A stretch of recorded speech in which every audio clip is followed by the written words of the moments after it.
Okay, continuing with string crossings, we are now going to talk about string crossings from the middle to the tip and from the frog to the middle.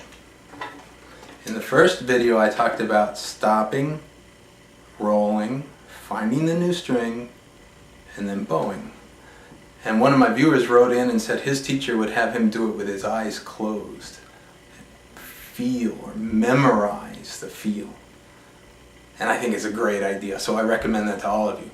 Do it with your eyes closed in the middle third of the bow. Same thing with the upper half and the lower half. You don't want to have to stare at it all the time. But at first you can watch, okay? So, it's basically the same stroke when I go from the middle to the tip. I do it. You'll notice that the elbow and the stick are almost in the same line. If I were to set a yardstick laying across this from here to here, it would be pretty flat. So we're going to string cross with the full arm. Let's start on the D string, right in the middle, and then we will go out to the tip, we will roll to the new level, the whole arm moves, and we go back to the middle. Then we'll roll back towards the D string again. Okay, so remember I said in the last video that you have the center of the D string, the A string side of the D string, or the G string side of the D. And I'll show you that. See how I can wiggle around and not hit the other strings? So you have to anticipate by rolling to the A string side of the D to create a really smooth string crossing, instead of just being like a robot here. So after you're good at finding it with a stop and a roll, start attempting to anticipate the string crossing and the bow change by rolling right there to the new level. Roll right there, roll, roll, and then let's make it rhythmic. We're going to count to 2. We're going to say 1, 2,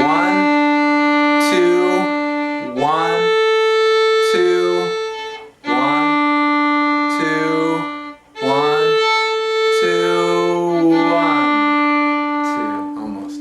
Okay, now let's go down to the frog to the middle. In Carl Flesch's book, The Art of the Art of Violin Playing, I should say, he says that in a slow string crossing, in the lower part of the bow, say from the frog to the middle, he says that you have to do a forearm rotation. Okay?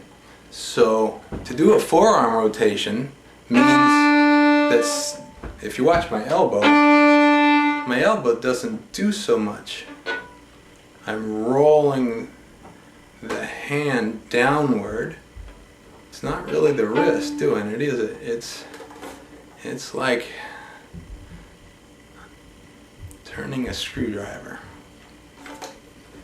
So, watch my pinky go towards the floor a little bit. And then it'll come back. And you'll notice that the stick rolls a little bit away from you when you go to the A string, and then the wood rolls back towards you a little bit when you come back to the D. So 1, 2, roll, 1, 2, roll, 1, 2. That one's much harder, but it's worth trying. If I do it without that forearm rotation, can I do it? Yes. But I think at the frog, that's just more motion than you want. You don't need it.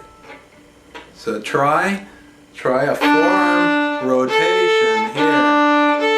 I think you'll like it. We'll stay slow, okay? There'll be more later.